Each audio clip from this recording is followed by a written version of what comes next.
Good evening, whatever time it is, wherever you are. We're happy you're here. I'm just going to move my desk up real quick because this is a hot topic that requires a stance, or maybe not. Yeah.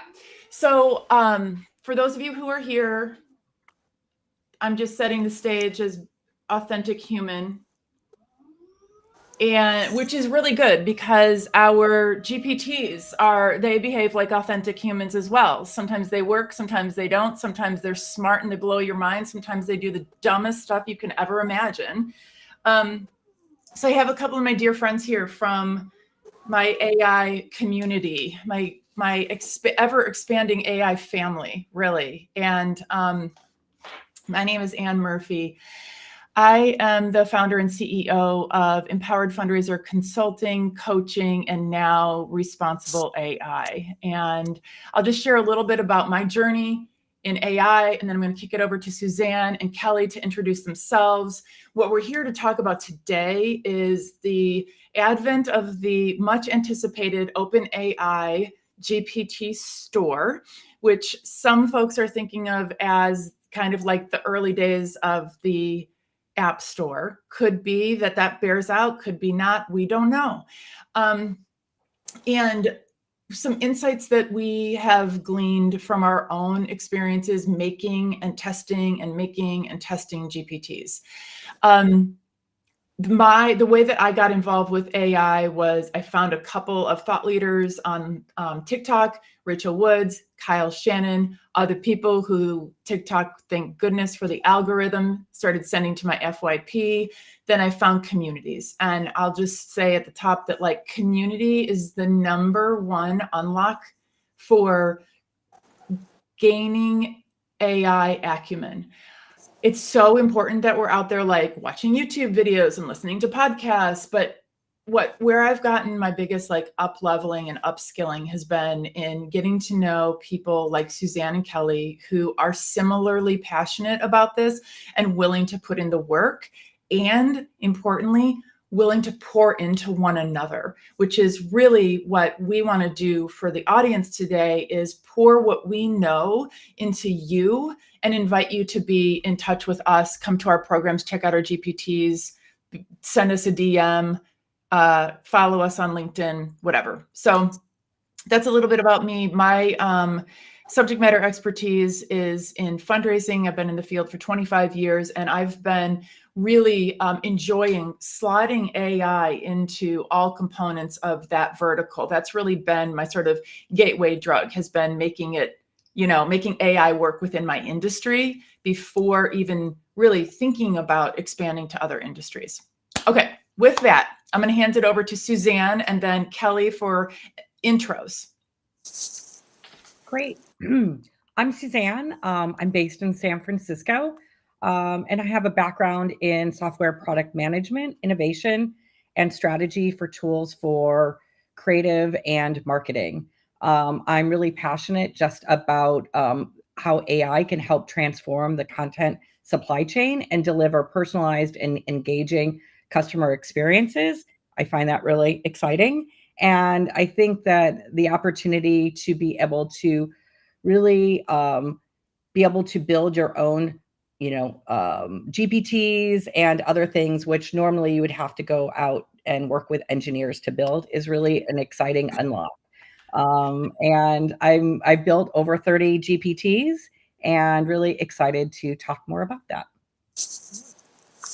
I'm Kelly. I am a serial entrepreneur, and I've done many things throughout my career, but I've always been really fascinated with technology. Started years ago with nanotechnology, and then when I saw AI coming out, I sort of dropped all my other businesses and dove headfirst into this, and have committed pretty much 100% of my time to focusing on learning this new technology and all that it can do. So I would call myself an evangelist for AI, specifically ChatGPT. I use lots of other tools as well, depending on the subject matter. But I love sharing my information and watching others have that aha moment when they realize that this tool is a tool and it's not evil and it's not out to kill us and it's not out to do all these horrible things we've heard.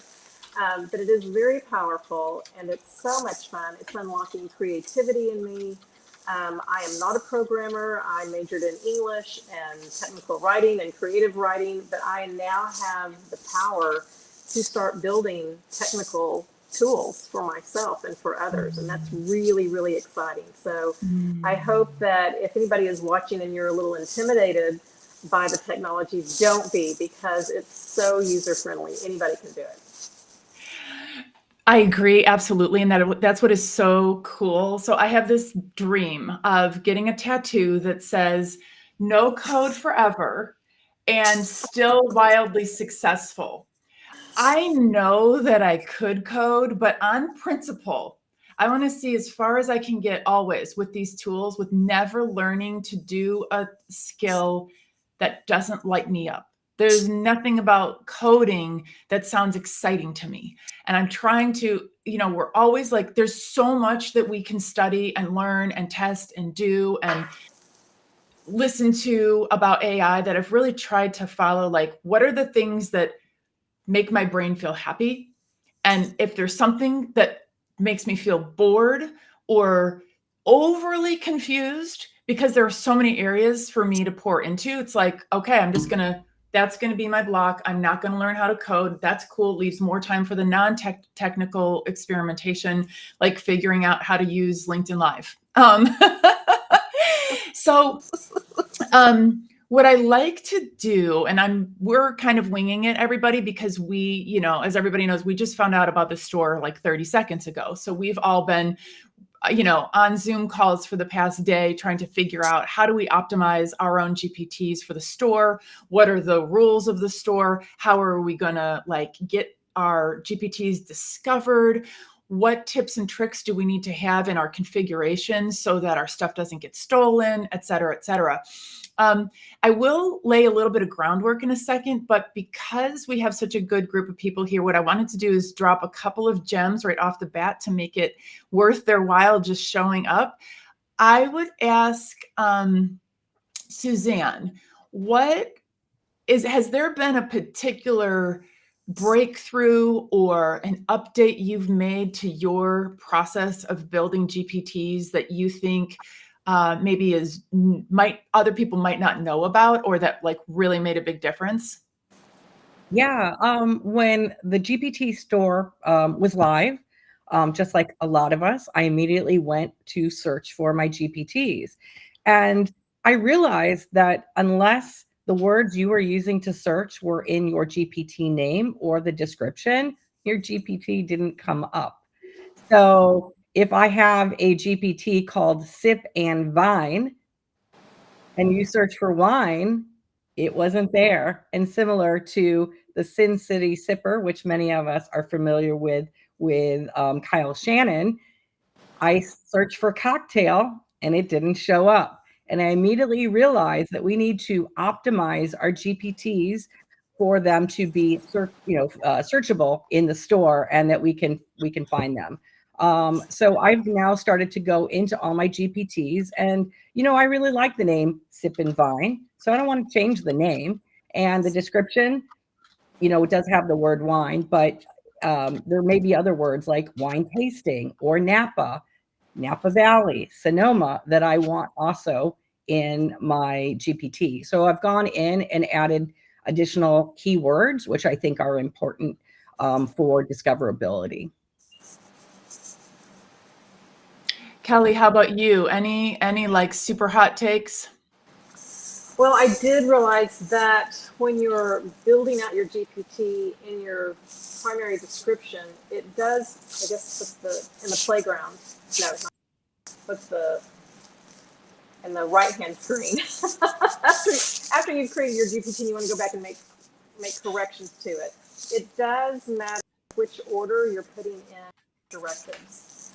Because I was taking Suzanne's lead and I was putting in some contact information. So if somebody is playing with my GPT and I want to do a little call to action and say, hey, for more information, reach me at my website, it didn't matter which order I put that in. Because I have a little disclaimer about my privacy settings. And it mattered where my privacy settings were versus my contact information. So if contact information after the privacy setting, it was blocking my private email that I was sharing. So all I did was copy and paste it above the privacy sentence, and it worked like a charm. Okay, couple of follow-up thoughts on that. One is, Kelly, grab your, the part that picks up your voice and move it away from your sweater, because it creates a little swooshing sound. No big deal, Okay. but we want to hear every single word that you have to say. Okay. I feel like that's a perfect segue for us to talk a little bit about like how OpenAI thus far has tended to roll out new features. So, Suzanne, okay, well, actually, let me share my experience as just like a kind of an AI newbie. Is, I've had some experience with closely watching different tech platforms roll out features, right? And I feel like I developed some expectations along the way that, you get on the platform and there's some stuff that you kind of start longing for. You think, oh, this could be better, right? And then, the company delivers some kind of a fix, a bug fix or a new feature. And then maybe the feature's a little bit janky, and then some time goes by, and then yay, there's another improvement. And like, I guess I developed this expectation that things are sort of linear and that they're kind of like teed up for us. My experience so far in like deep dives with ChatGPT and OpenAI in general is that like we find out about something, then it like kind of halfway arrives into some of our platforms, but not all of them. Some of our accounts get them. We sometimes don't know who gets what or why. Then sometimes there's a lot of buildup, and sometimes something just happens. Like yesterday, or was it the day before? Like the same day the store launched, they snuck this little piece of news in about Teams and GPTs. I was like, how come? I was like personally offended. Like they should have asked me if they were gonna like give us another new tool that I was gonna need to clear my calendar to learn. And like, wait, how can you? I personally have gotten to this bratty zone where I want to know ahead of time if somebody's going to drop something on me that I feel like I need to, learn immediately to stay at the top of the game. But on the other hand, I'm also super delighted with some of these features. So here we are now with the GPT store, and we know some things, but not all the things. And it's part of the reason why I wanted to bring the three of us together today to talk to folks about what we've learned so far, because kind of the information is a little bit scattered, just like some of the, yeah, I know, Sherry, I want to hear about your experience with Teams for sure. It's kind of been like the other OpenAI launches where it's like, yeah, kind of, sort of, I get it. Yeah, I have some instructions. Maybe they're right. They need to be tested. I don't know. We're a little bit of being in the Wild West. So thinking about that, Suzanne, we were all anticipating the GPT store launch since that OpenAI event. Like, what was that, 2 months ago? Was that a month ago? Who knows? November. I think it was in early November, right? Early November, Sam Altman announced to us that we were going to get a GPT store, and I believe at the time he said this month. Yeah, or maybe right. he said December. And then we all got letters that said actually January. And we were like, okay. And then we all got a note that it was going to happen this week. Mhm. And then one day, yesterday or the day, time, was it yesterday that it opened? Was it? did Yes. yesterday.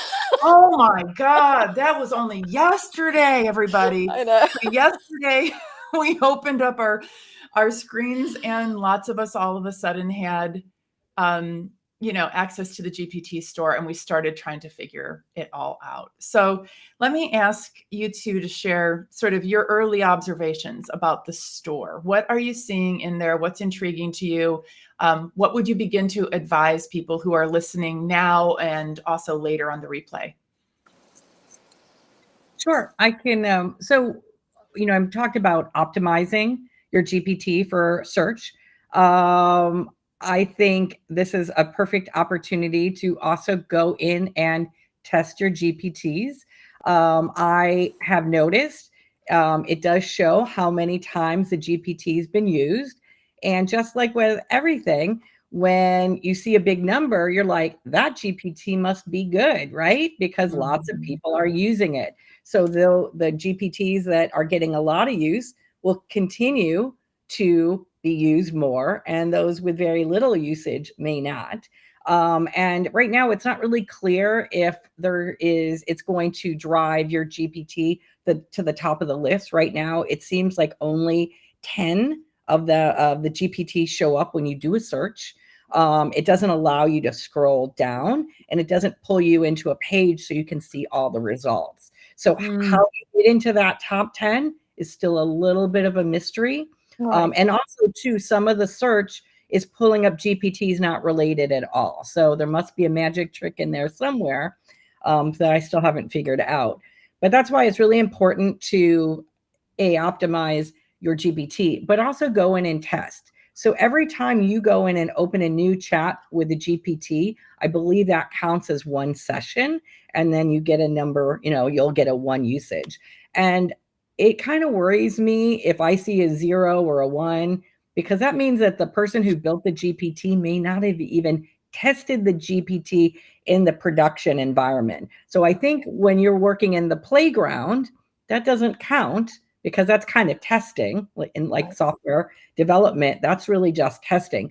And really, it's important to go and test your GPT, not only in production on your web browser, but also on your phone, because the way that the Chat GPT app acts on your phone is actually different than your online browser. So like you may be dependent on those conversation starters as driving engagement. Well, if you go on your phone, you'll notice right away there are no conversation starters. So it's really important that when you go, you've got your GPT come up, and your users may not know what questions to ask. So does your GPT respond to your users so that they're not confused off the bat?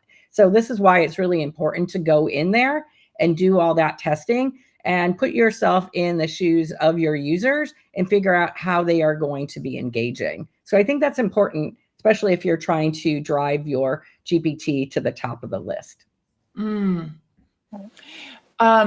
I did want to, Kelly, after you share Michael, I'd love to answer your question. However, I need you to further articulate what you're asking. What do you mean by setting different sites for different?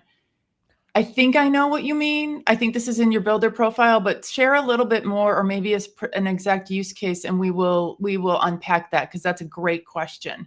I think I understand that question. Oh, you do? Good. In there, you can default to your name as if you like your billing contact information or your verified website. So I'm thinking that unless you have multiple OpenAI accounts, you're not going to be able, that each GPT is in a different account.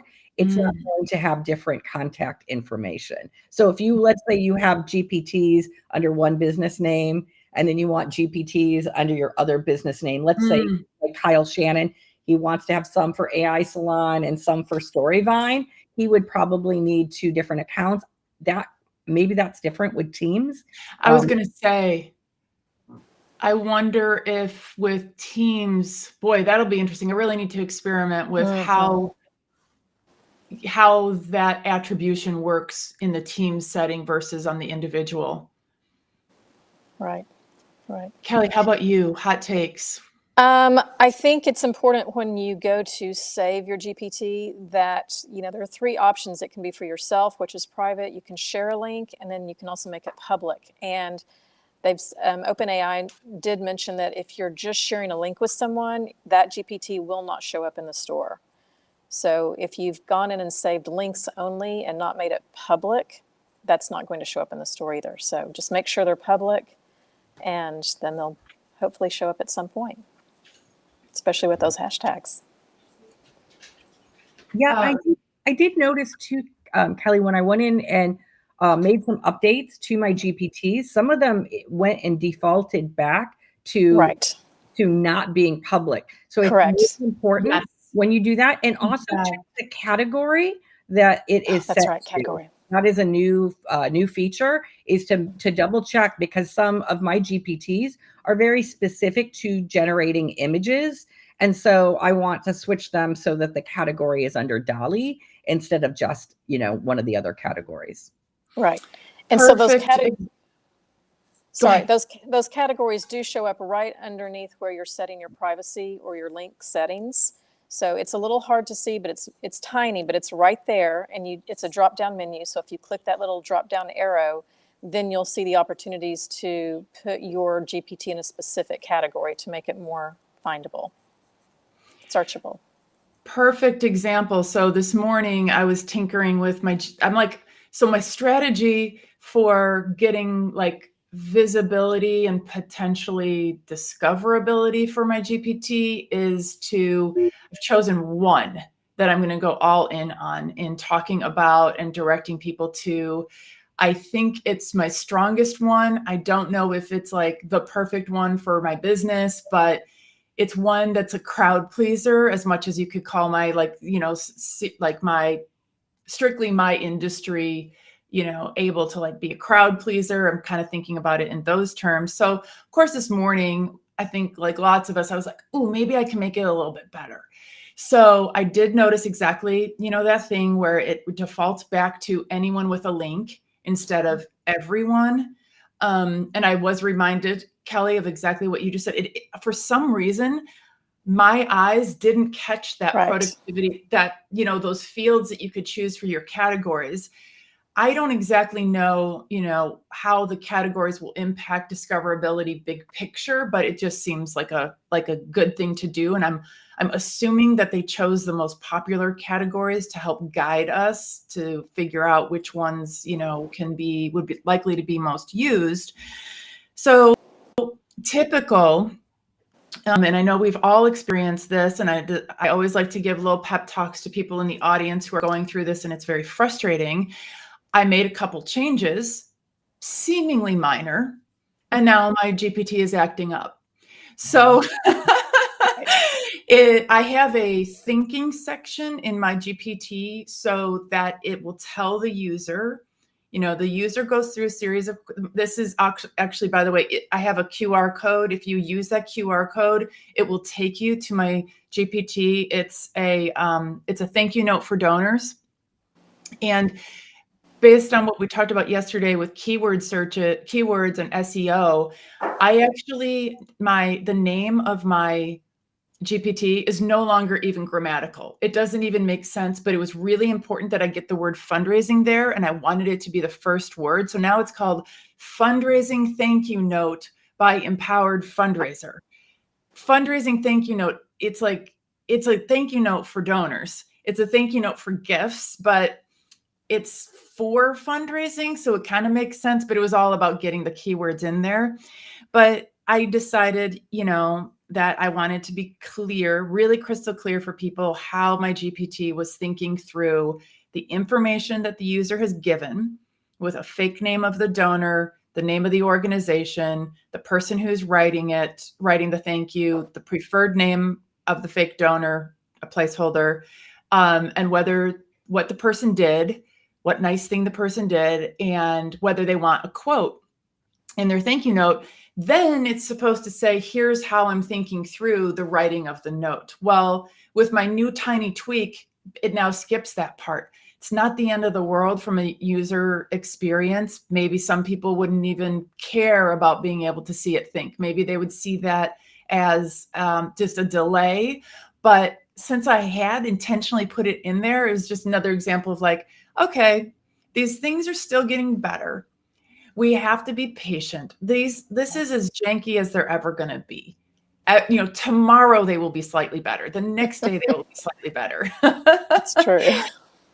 So I wanted to ask first, do you think we've sufficiently addressed Michael's question? Is there anything lingering there? He just added, he said, I have a few verified sites, but each GPT is defaulting to one of them instead of the one he's setting.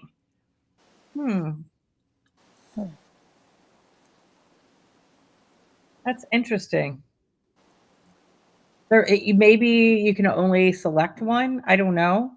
I think there's just a lot of features in that OpenAI is releasing, and they don't really, I don't think they're fully rolled out yet. And also, too, that goes to another point, which is I think they're releasing different features, and they may not be working that well yet. I tested out the support questions yesterday.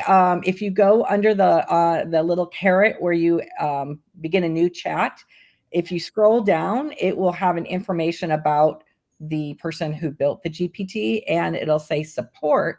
And you can go in and a little box will appear, and you can go in and message the person who built the GPT, and it should be going directly to your contact information. But when I went to hit send, it didn't work. So I have a feeling that a lot of these things are a bit janky, but eventually the idea was if you're testing out a GPT and you're playing with one and it's great, and you want to say, hey, this is amazing, this changed my life, thank you so much for the GPT, you could send them an appreciation note. Or if you're like, hey, heads up, this isn't really working well, you could also send them a note, and it should go directly to the email that the GPT builder has set. Nice.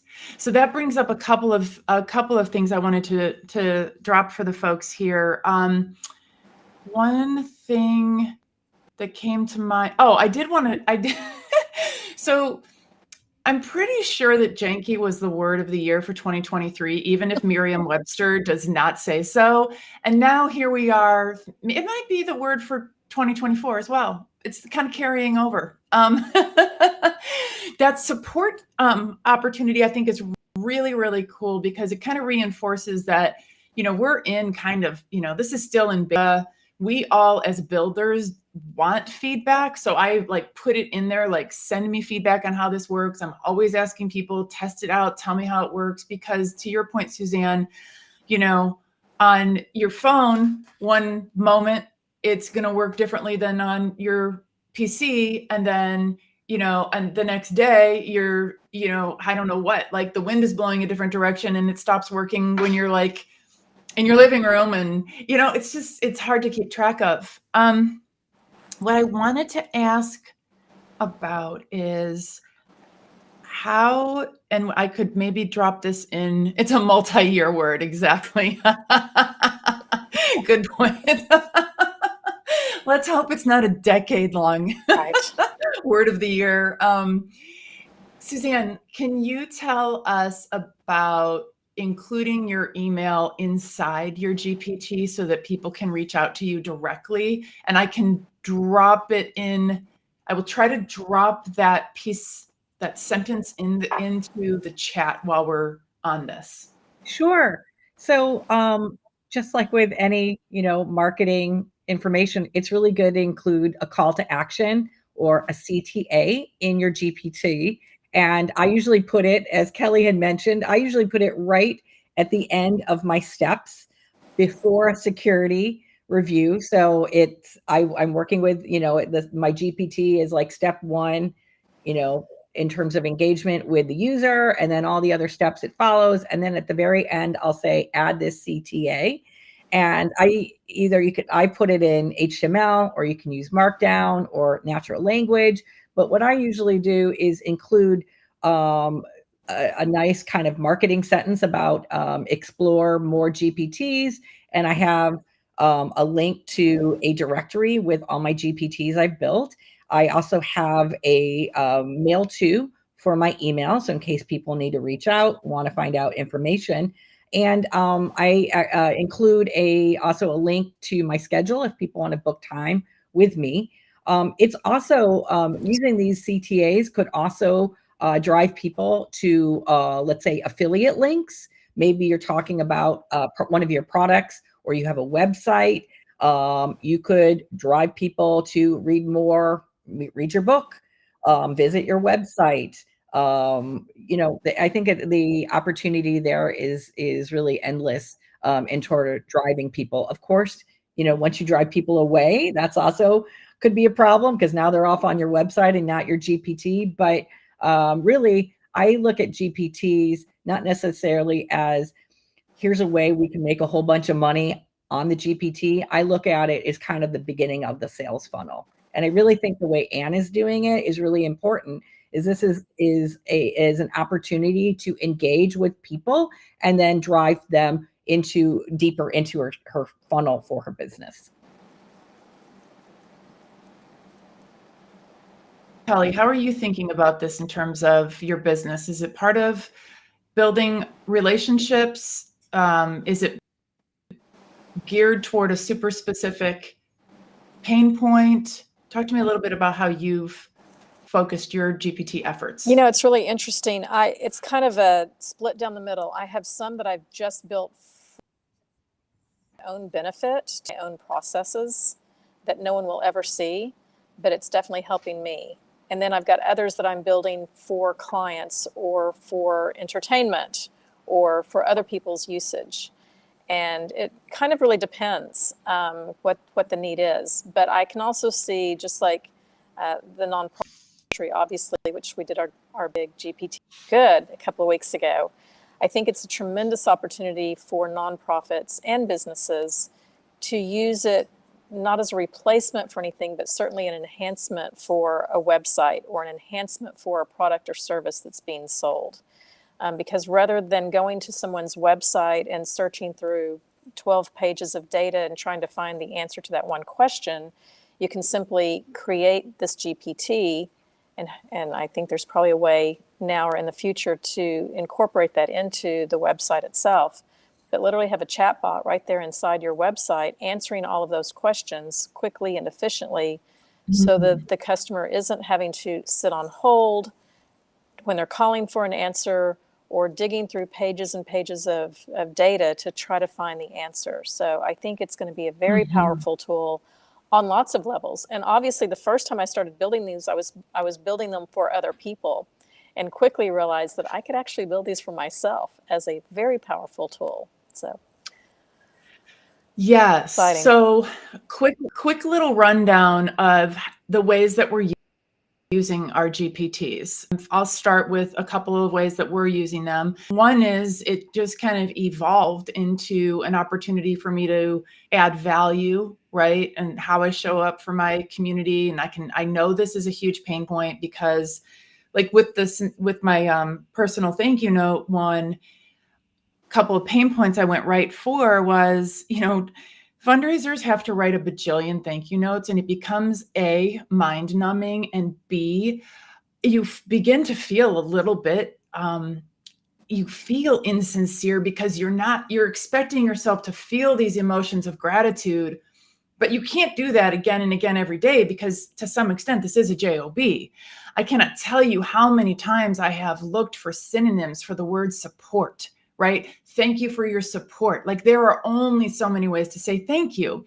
But with the availability of all of the language on the whole entire internet for the past however many decades, sure enough, I guess that ChatGPT was going to be able to come up with some better ways and other ways and fresh ways to say thank you. And so now I don't have to have these expectations of myself that this thing is coming right from my soul. It is really just a part of our business operations. So I went for that. So it's easy, right? It's not requiring a ton of psychological energy on my part. It's kind of like writing condolence letters. Like, that takes a piece of us as development officers. So this actually will work for condolence letters. It's just that it's optimized for thank yous. So I went for that pain point of just making it easier and lighter on us. The other piece is consistency. So I want my voice to sound the same from thank you note to thank you note to thank you note, whether it's different constituents or the same constituent. I want to sound consistent. So I trained this GPT to talk in the voice of a really seasoned development officer.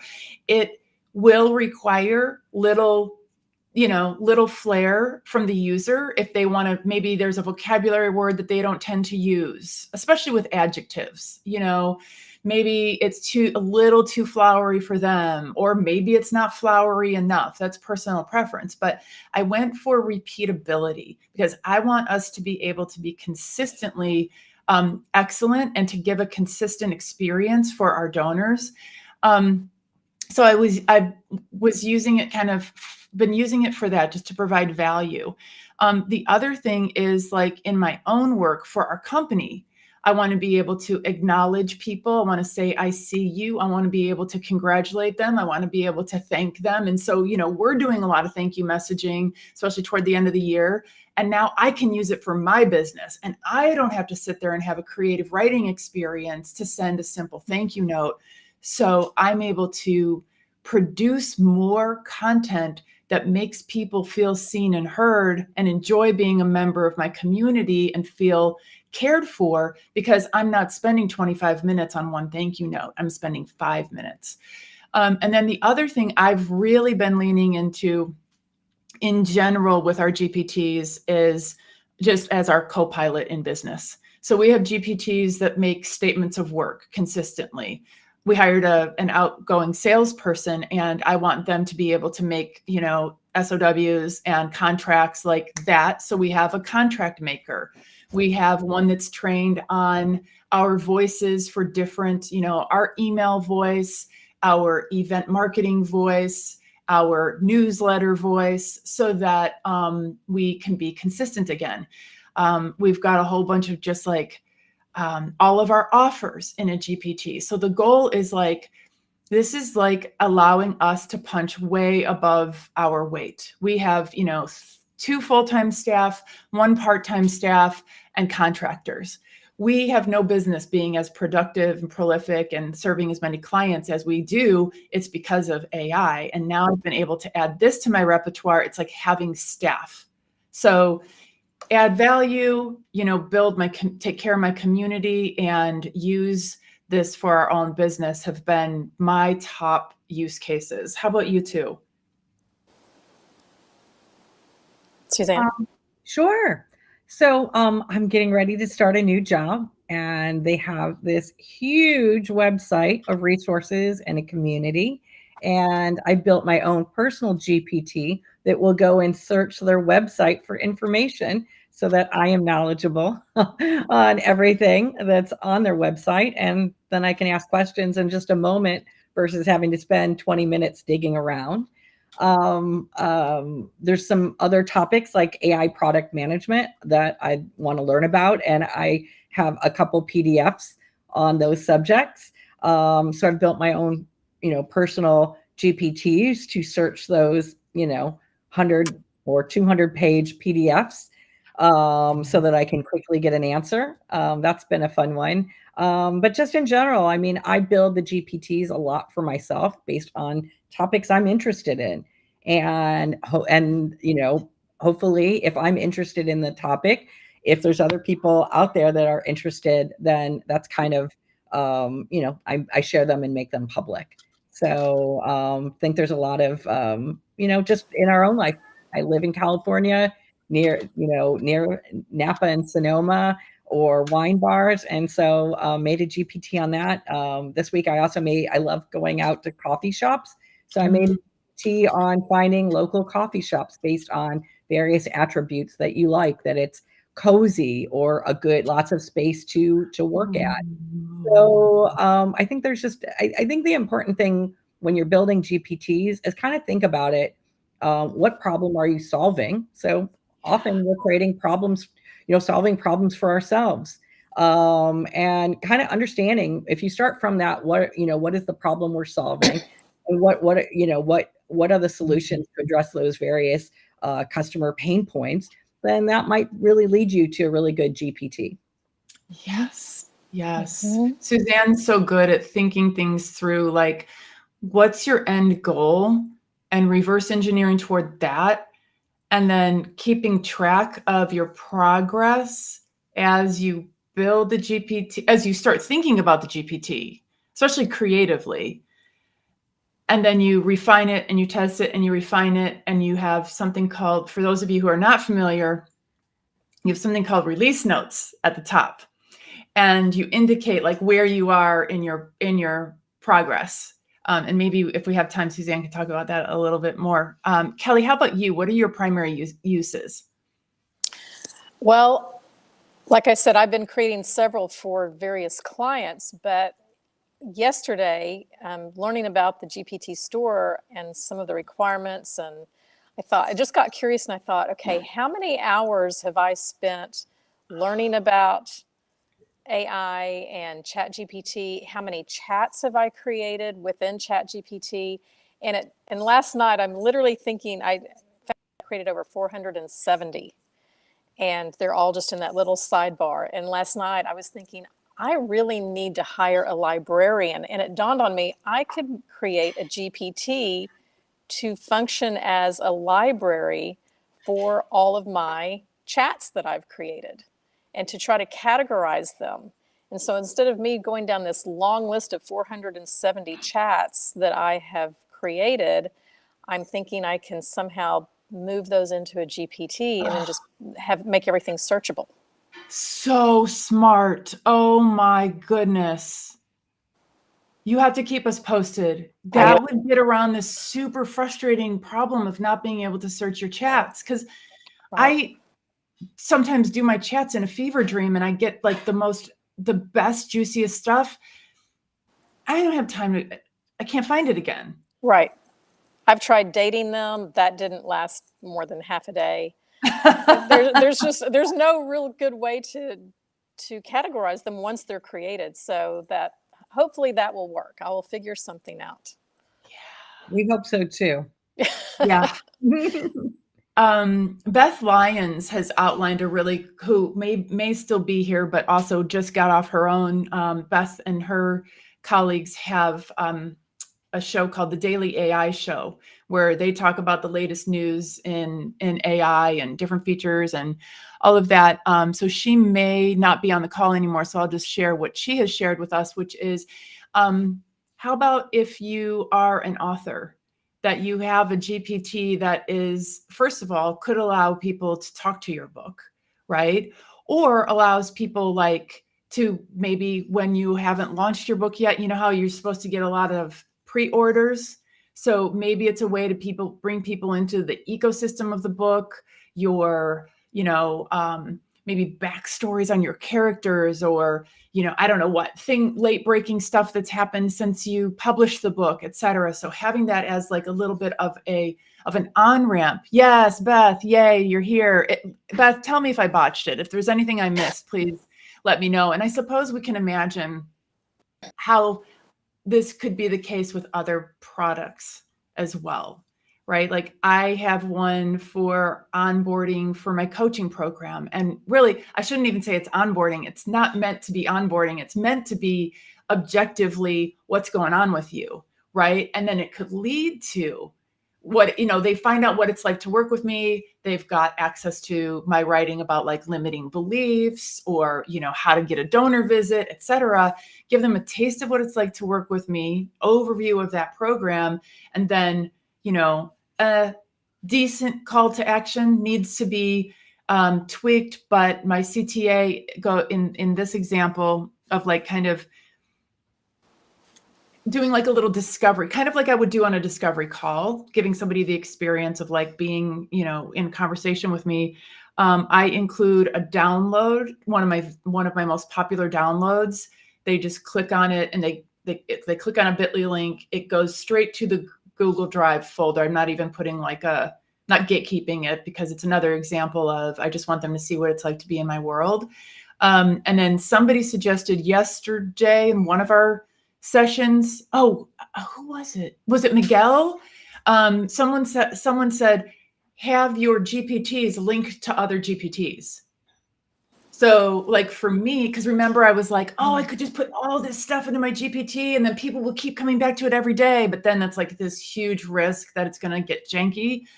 So you could have like a little swarm of GPTs that point back to one another. So like I could have one for the donor letters that I then put thank you letters that then points to emails requesting visits, my GPT for that.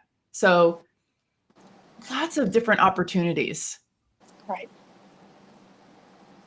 There was a person in the chat that asked about where do I keep my directory, which Yeah. kind of leads to that, kind of in there too.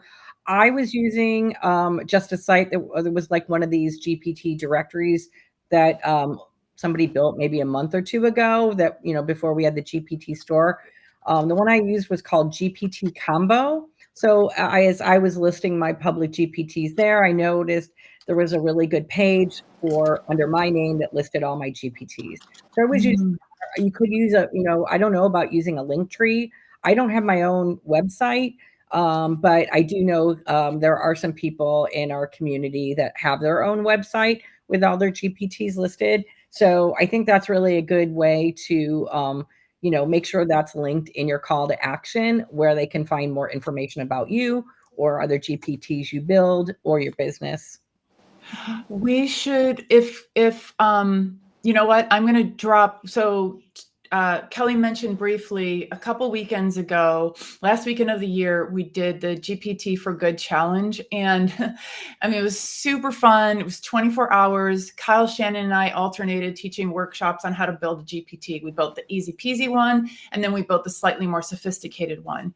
And by the way, Suzanne has offered to people in her GPTs, if you want to spend 30 minutes with her to set up a GPT, that is an option. So go and try out her GPTs, and in the bottom you'll be correct, Suzanne. Yes. In the bottom you get an opportunity to schedule a 30-minute call with her, and you can build a GPT. And then of course there are workshops on the AI Salon YouTube channel that they're recordings of our own from the 24-hour GPT challenge for GPT for Good challenge. But I'll land the plane on that by saying we have a website that has a directory of the 150 plus GPTs that we made in 24 hours related to the nonprofit industry. Some of them were for specific nonprofits, and they're aimed at helping people learn how to, like, what are the top priorities for that nonprofit, how to engage, how to make a gift. And then there were lots of them that were, for nonprofits to actually use. So, an example would be like the thank you note maker. But hold on a second, my dogs. Hey, you guys, I'm on a live. Real authentic human stuff. That's right. We're not in the production studio. My office is like on the dog superhighway in our house, and it's just like all day, every day. I don't even remember what I was saying, but yeah. So there were lots of opportunities for, like, if GPTs become expensive someday, we're going to have a directory for nonprofits that are just sitting there, for everybody. So I will pinch it. Oh yeah. Okay. Thanks, Beth. Yeah, love lives. Exactly. I'm going to drop that link into the chat right now. Can one of you two take it from here while I do that? I got to find a link. Sure.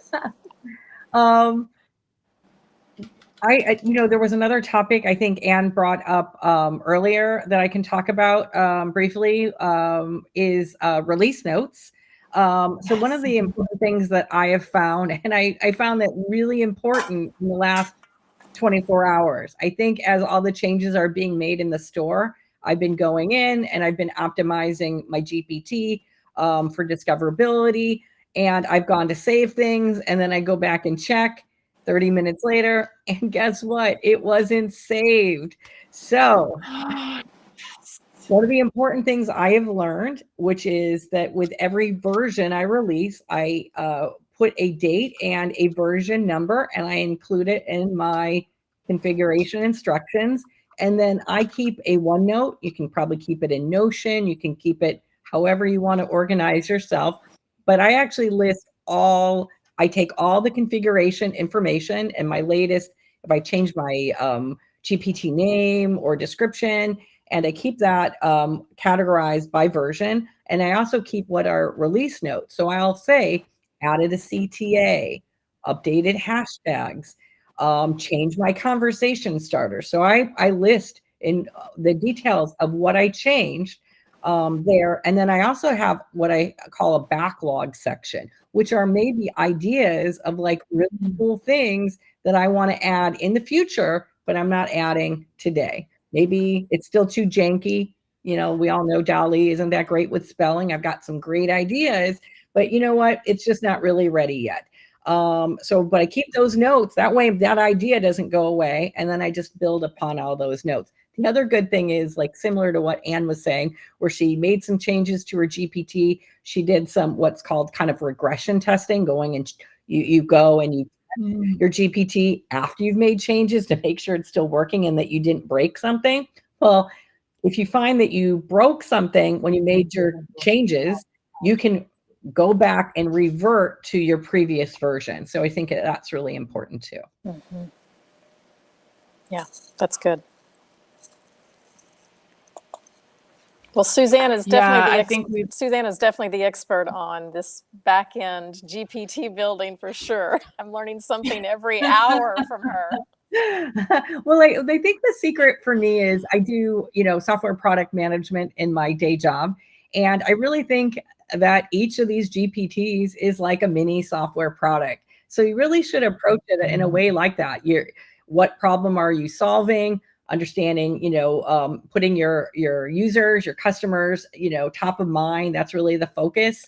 As far as doing research, what's important to your users, really thinking out what's the right solution, building that out, testing it, iterating it, keeping good notes, and then keep it, that wash and repeat.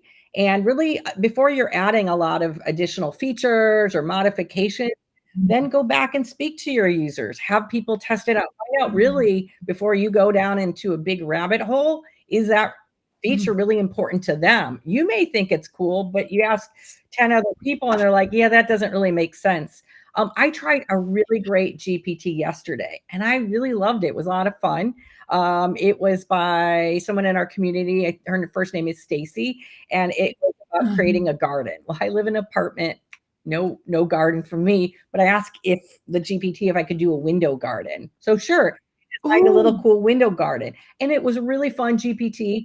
But my feedback to her was there was a lot of chatting back and forth. It took me 10 interactions to get to that window garden. So what's the other important thing by testing it is like what is that experience that the user has, that user experience, which is it's a great GPT, but it would be great if I could get to that same result in maybe 4 or 5 questions. Like you want to keep your users engaged and not get them to the point where like, okay, where is this going? Why does it keep asking me more and more and more questions? Because people do have a short attention span. So as you're testing these GPTs, put yourself in the mind of other customers. Is there too many clicks? Is it confusing?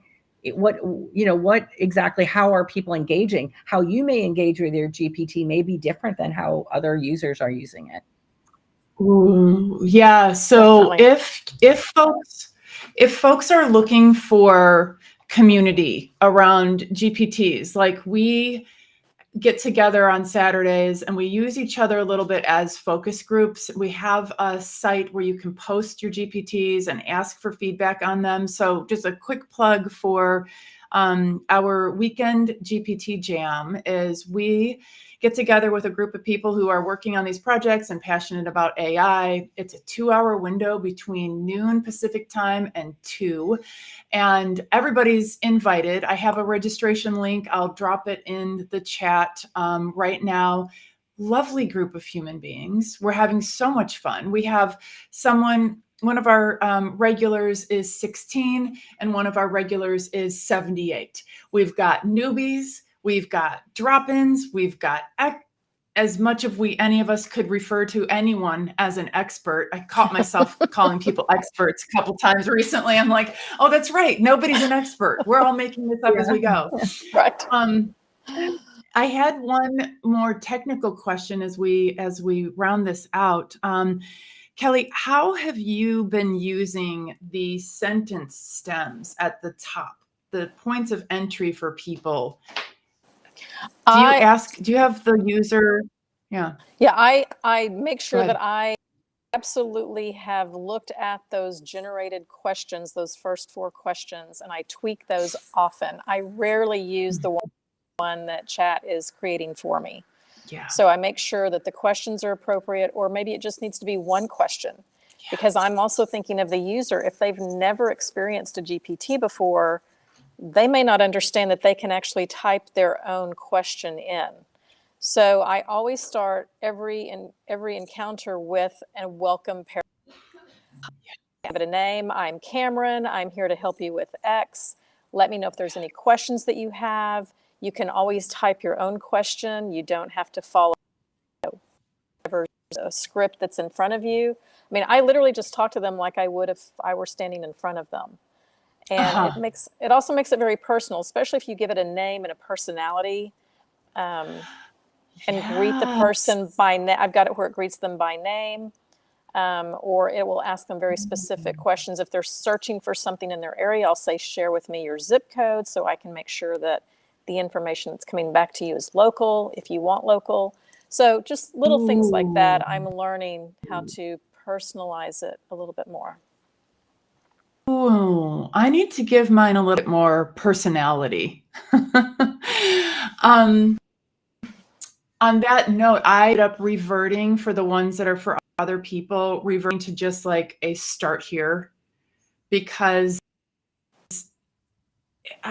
when I realized when I was going on, I was kind of at a loss of like,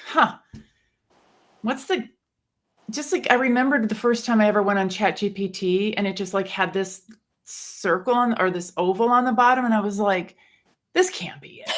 Like, no, this has all of the internet in it. I don't understand. Where do I start? So I ended up with just like, let's start a thank you note, or start here, click here to start, or whatever. And then I go into motion right off the bat. But I hadn't thought about some of the like giving your own GPT a personality. I love that. All right, so we've got 2 minutes left. I will kind of put a bow on this with a couple of reminders. One is I dropped in the chat our website where we've got the directories for the GPTs for nonprofits. That's there. We do have the Weekend GPT Jam group, and I will drop in the comments after this the URL for that. Feel free to, when you test out Suzanne's GPTs, she's got that call to action to set up an appointment with her. I would highly recommend, because she has that product development point of view that lots of us don't have. And it's been incredibly helpful to everyone in our community. And Kelly, you're building your consultancy in is it construction, healthcare, and entrepreneurs? Right now, I'm getting clients from all over. So my focus is just helping them solve whatever issue they've been struggling to solve. And we're getting down to that. We're doing a deep dive on what the real issues are and then solving for. Love it. And I know you have a fantastic network to bring into it, as do all three of us. We have, a breadth of experience within our various communities. So thank you to everybody for being here. Thank you, Suzanne and Kelly. Appreciate all of us like scrambling to bring our hot takes in a timely to folks. And I hope people found this helpful. Feel free to reach out to any of us, DM us, follow us on LinkedIn. We kind of eat, sleep, and breathe this stuff while we also do other things in our life. Right. So everybody have a beautiful day. And Suzanne, you very much. Appreciate you. Thank you, Anne. Yeah. Thank you. End the stream.